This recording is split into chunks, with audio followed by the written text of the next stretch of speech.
I think the number one factor that's really helped things take, I mean, there's so many, you can't even say number one factor, but just something that really matters to me is just being unique and doing things your own way. You can mimic another idea or concept, but if you don't do it in your own unique way, then it's not going to work. I don't think you have to enjoy it, and it has to come from your brain. And I don't know. I think I wish I could give you like a really good quote about that, but it's really just the simplicity of like do everything a little bit unique. Not just the basic like think outside the box, but like legitimately approach every business idea and everything in such a unique way that no one's ever done it. And then just see if it works. And like you said, find out fast. Is this unique approach to like blind podcasting? Is this a thing? Like, nope, didn't work. All right, let's podcast with our eyes open. But like just try it and figure it out and just keep trying to do things in a unique way. And I think that's the number one thing that helps you stand out is just be a little bit different. Welcome to Madrid, Spain. About to play Rocket League. Madrid, Spain. Welcome to it. Hello, I'm Shonduras, and I run a space station, and that's just a cool thing to do. And I'm back with Behind the Brand. And Bryan, we haven't talked for a couple of years. How are you, dude? Hey everyone, I'm Bryan Elliott. Welcome to another edition of Behind the Brand. Today I'm here with the incomparable Shonduras. Sean, I guess I should say welcome back. It's been a few years. Yeah, it's been a minute. So, back when we first talked, I asked you how you got this job, and I remember you told me you really started selling jewelry. Yes, you remember. That is how it all started like 7-8 years ago.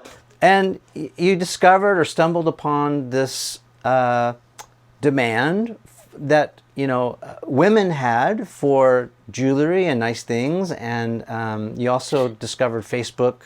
I don't think Marketplace was a thing yet, right? But it wasn't. I think the biggest discovery for me was I discovered the community that you can build on a social media platform. Facebook was like the first social platform to build communities, and I built a business on Facebook and reached a community through that platform, and I learned like, wow, this is all possible now. I'm not passionate about jewelry or this demographic or even Facebook necessarily, but how could I do this on a Snapchat or a YouTube? And that's kind of where it went. And before that, like this wasn't your first rodeo. You were basically in surf, skate, snow. And I remember, I think you told me you were making snowboards and skateboards. You're working out of like a skate shop and doing your thing. Like you were maybe on track to become a pro. Well, I had my dream job was the weird part is, I mean, I wasn't making tons of money and I didn't know exactly what the future looked like, but I ran a skate shop that barely stayed afloat, but it was fun. And then I worked as a sales rep for like DC and Beats by Dre and Neff and all these cool skateboard, snowboard companies. And I traveled around, hung with pros and talked about next year's product and sold it into other skate shops. And so, I mean, I didn't know what the long term was, but I was definitely living a dream and happy. And then, transition over to social media and building a space station. Yeah. Well, I love signals, and I love to listen to the stories of people who have sort of followed those signals, followed the path. Because I think signals are all around us, and sometimes they're subtle and we miss them. Some of them are obvious, they hit us on the head or whatever, but seems like what you're doing is not too far off the path right now from like the lifestyle stuff that you were doing in surf, skate, snow. You're still tapping into a lifestyle. You're still tapping into subculture. Yeah. A lot of the strategies I implement definitely cross over. When I look at esports, gaming in general, no one knows what it's going to be exactly, but we know it's a huge part that is molding and shifting culture. You have rappers and A-list celebrities hanging out with gamers and streaming with Ninja and stuff. And so as I look at the Space Station brand, my Shonduras brand, Space Station Gaming, heavy in gaming and esports, I think there's going to be this, think action sports, right? There's 20 or 30 years that it was all the hype, X Games, and it just shifted culture. And now action sports is still around, but it's not pushing forward culture anymore. I think esports could do the same. The next 10, 20 years could be insanely exciting, push forward culture, and it could go even bigger. But at a minimum, I think we have a 20-year window where esports just runs its course. It's an exciting space, and big players. I can think of like people that you wouldn't think are getting into it, like A-Rod, the baseball player, and some of these big professional athletes. Lots of big A-listers, lots of big investors, rappers, sports athletes. Like everyone knows that esports is taking off and everyone wants to get involved. The hard part is just figuring out what's the best way to get involved and with who and how and navigating esports. And I don't even know the answer to that because it's new. It's a little bit Wild West still, similar to being an influencer or influencer marketing. But I think that's where the space station myself have learned to thrive is in these Wild West markets where you just kind of make it up as you go. And that's what we're good at is just a lot of heart and desire in making it up as we go. I want to go back because, a lot of people who watch my show or, read about what I'm writing about on Inc. or different places, they're entrepreneurs. They're freelancers. Maybe they have a small business like you had when you had your skate shop or your jewelry business, your side hustle. And they're trying to look for obvious and non-obvious trends. So how did you exactly get your finger on the pulse of esports? Because I don't see you as this, pro gamer. You're not ninja. You're not the guy at the controller. You're the guy who's building the teams, right? Yeah. So exactly how it got there was influencer marketing. I myself was a creator. I was doing my stuff, building my Shonduras brand. And then from there, it's like, all right, let's help out all these other YouTubers, these guys that want to do brand deals and partnerships and build out a long-term brand, just like I had done with Shonduras and the space station. And a part of that, there was always this desire to do streaming, live streaming, either from an app or Twitch or some sort of platform. And then everyone was also a little bit interested in gaming. And I just started to see gaming filter into social media culture, creator culture, and that's what I really knew. And so it was just a natural transition to go from being a creator to doing influencer marketing and helping do brand partnerships and deals to like, well, what if we help streamers do deals? What if we help traditional social media creators come into the streamer video game world? And that's how it all started, is just by trying to support streamers, gamers, creators. And then we heard of a pro team that I think they'd made it to the world championship, but they weren't able to make it there. And we're like, well, we'll support them. We'll help them get there. Like, you shouldn't not go to a tournament just because you don't have the funds. So then we started supporting on a competitive level. And then we really realized what was out there. There were all these esports orgs that were trying to be the very best competitive team and build their brands and whatnot, but nobody was grabbing onto the community and the content, what their brand was. They were just trying to be competitively the best. So we kind of saw an opportunity to come in and build a brand and a community within esports and hopefully win a few games along the way. But we just wanted to support the creators and the pros and do that kind of thing. And then flash forward maybe a year into it, we're like, whoa, we're in way over our head. This thing's huge. Esports is going to take off. About a year into it was when Ninja blew up, Fortnite took off, gaming became very mainstream, rappers were streaming, and that's where we took it full-time serious. Put a timestamp on that. What year was that? Yeah, so we just hit a little over 3 years. So 2017 is when we launched Space Station Gaming.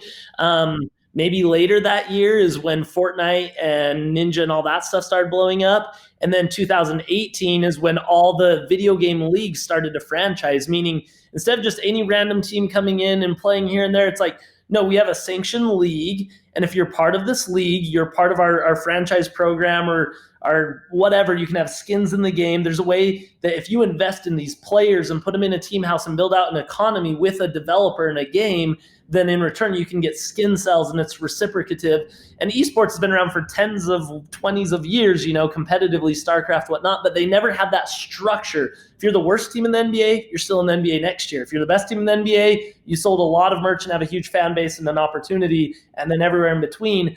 Esports finally hit that adult stage. Not adult, we're still figuring it out. It finally hit that teenager stage where it's like, hey, I can have a job and make money and get some responsibilities. And it was right when Space Station Gaming was coming in. And it was right when we, I think, approached it in the correct way of content and community versus winning. And so I think for where we're at and the games we're in at the level we compete, we're maybe one of the newer guys who spent maybe the least amount of money in the space, but we just approached it at the right time in the right way. And I think I owe a lot of that to being a creator and understanding how to build community and understanding influencer marketing and how to take care of other creators and add value. And yeah, man, I know there's a lot of buzzwords in there, but that truly is how it all happened, is just actually caring about people. Yeah. I mean, I'm blown away. I had no idea it was just like yesterday. I didn't realize that this was just a minute ago. I mean, a lot of things are coming through my mind. Like, I want to talk about first mover advantage. I want to talk about some of the mistakes you made right away. Because I know that it's a bit of a land rush right now, a land grab to try and, Mm-hmm. get into this. Kind of reminds me of the early days of like the .com era and Yeah. the And whole. social media. Like social media was exciting if you got in and you got your domains and you believed in it. And then they figured out how to do marketing and people figured out how to build a career off it and how to collaborate and grow and build entire companies based off social media. I think that that's where this whole story seeds from. But now we're doing that again within esports, and now we're doing in within influence. We're doing so many cool things in influencer marketing that people haven't done before. Remarketing space and doing one-off projects and building IP. The Peter McKinnon backpack has won some awards this year, and like we're just trying to take what we are. You can only be the masters of a few things. Like we are masters of our craft when it comes to social media, community strategy, everything else, and then we just like go down these little roads, take every small little opportunity and try and turn it into a big one. And 3 out of 5 times it doesn't work at all. 1 out of 5 times it kind of works, and it's like, hey, we learned a lot and we like broke even, and like, do we want to keep doing this?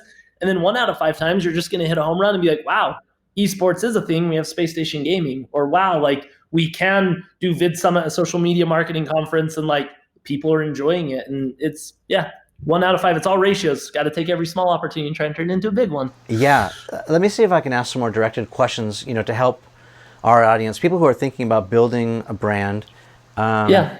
Let's start with, because behind the brand, I'm the brand guy. I like to talk about brands, analyze brands. Um, what do you think, what is the definition of a brand? And then can you break down the Shonduras brand for me? Yeah. For me, the brand is built by the people in the brand and the community that the brand services. So I think a lot of times we get caught up in like when people start to build a brand, I'm going to start a company. I'm passionate about this. I'm going to go for it. That's awesome. And you should do that. But I think the first thing they think is like, okay, I need to have a cool logo. I need to get a website. I need my business cards. And they think the brand is the physical appearance of everything.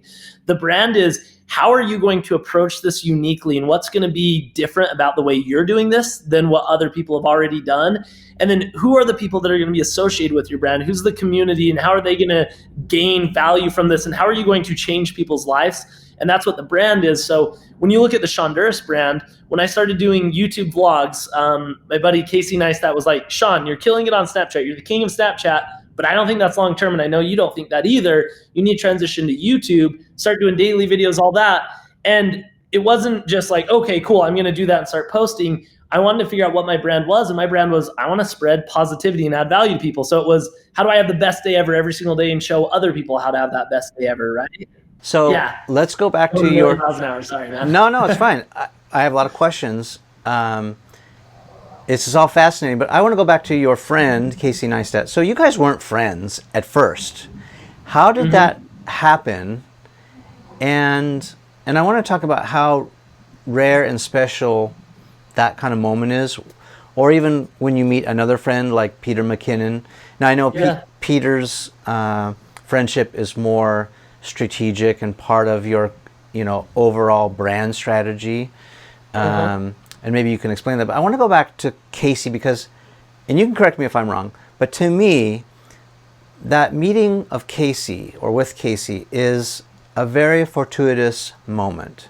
And whether you call it luck or destiny, like that was the moment, even beyond, all the stuff that you had accomplished on Snapchat. You're being discovered by, big agencies and even, big event companies and other people. You were doing great work before. Let's give credit where credit's due. But when you connected with Casey, it launched you into the stratosphere like no other.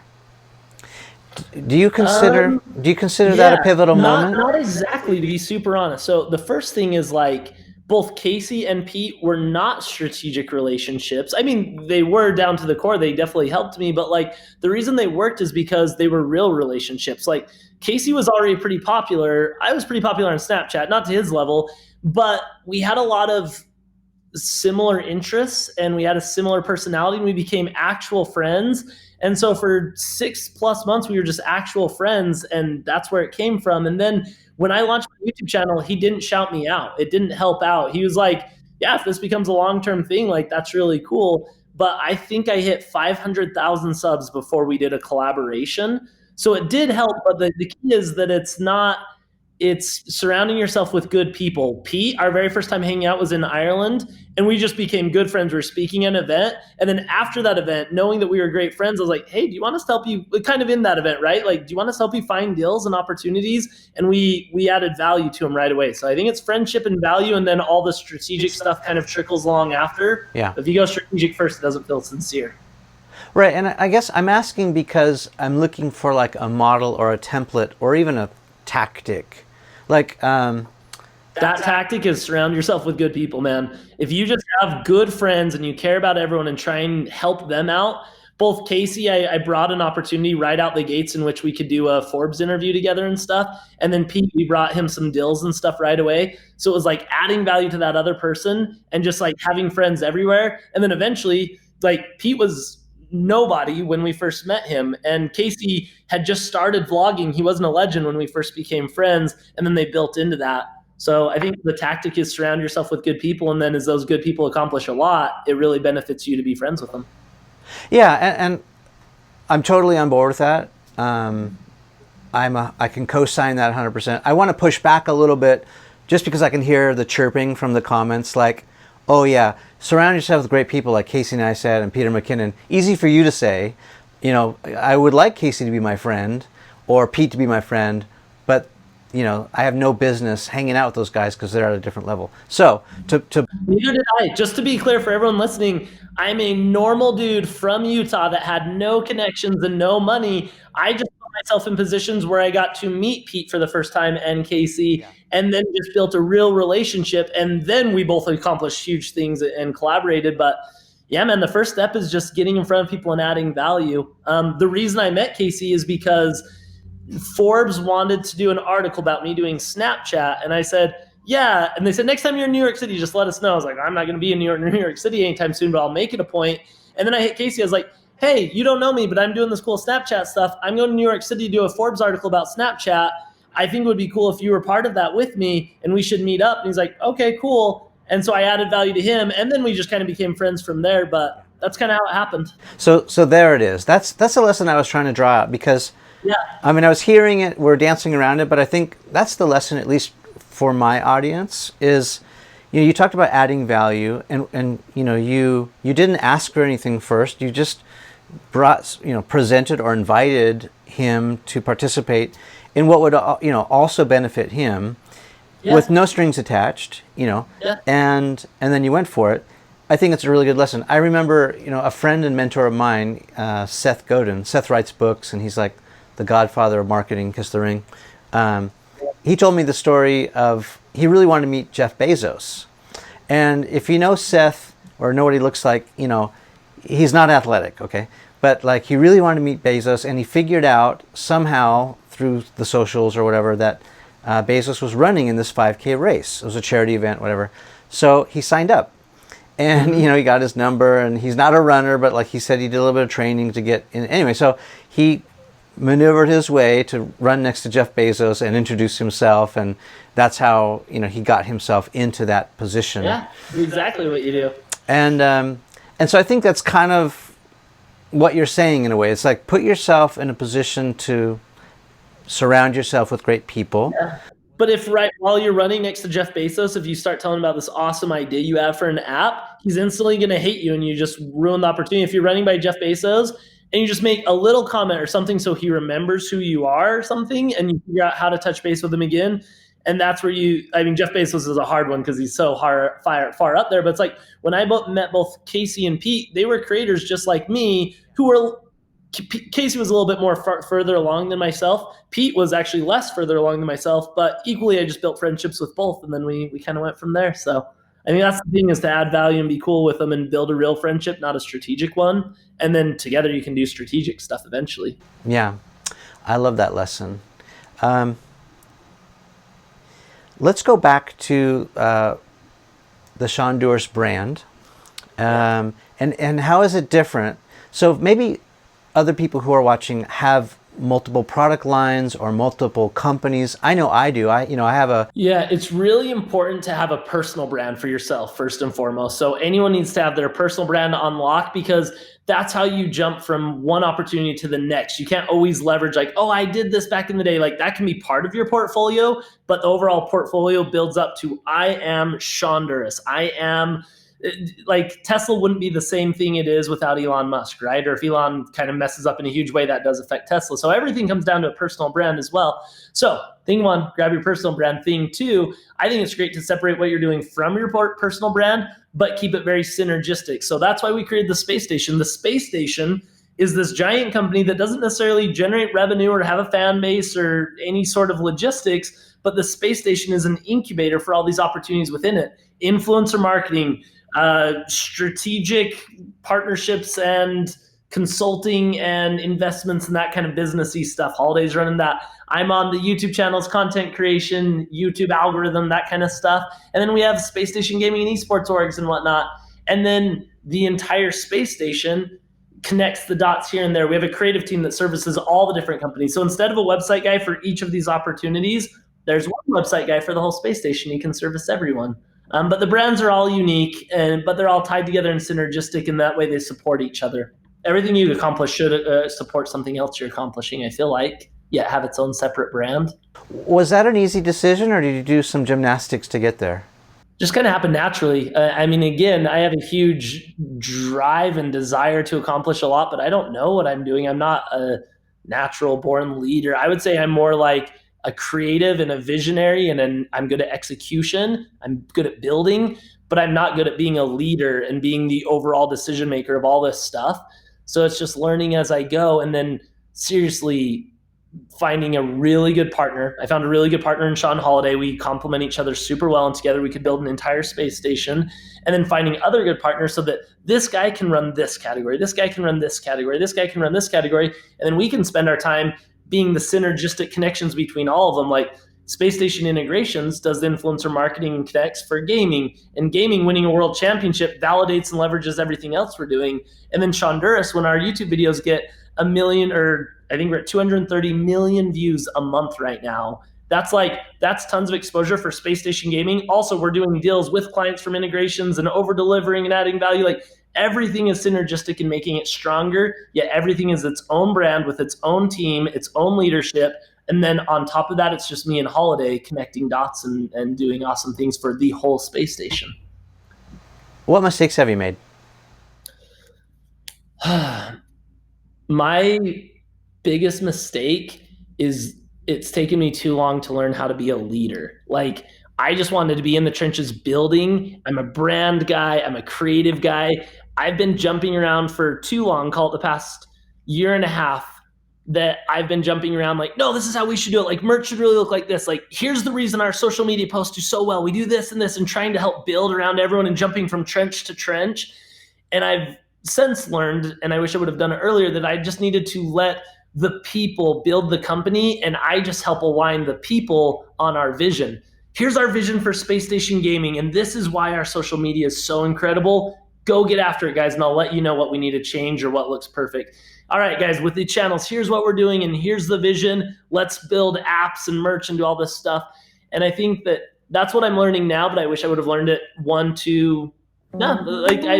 probably just a year or two ago, is just being a better leader instead of an operator and an executor. And then it enables other people to do really good.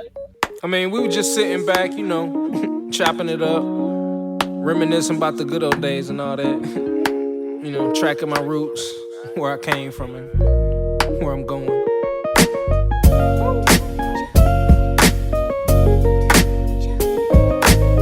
But like I say, man, always said it. It's not about the destination. It's all about the journey. Ain't nothing changed but the weather. The dangling carrot that hang from the rear view. Your dreams in the past ain't nowhere near you. Backseat drivers got nothing but 2 cents. Shotgun riders too biased, they all liars. I should get an A for effort, I'm too tired. But I'm never giving up, that's why I'm kinda admired. Role model, like it or not, I gotta play it. Sugarcoat the rhyme sometimes, but still say it. Said I was quitting at 40 is just a fib. I'm still a kid that's wiping the food off of my bib. You ever wanted something so bad that you could taste it? Cried over every opportunity wasted. Good and bad news, which one you want first? Either way you pick, the bad still gon' hurt you the worst.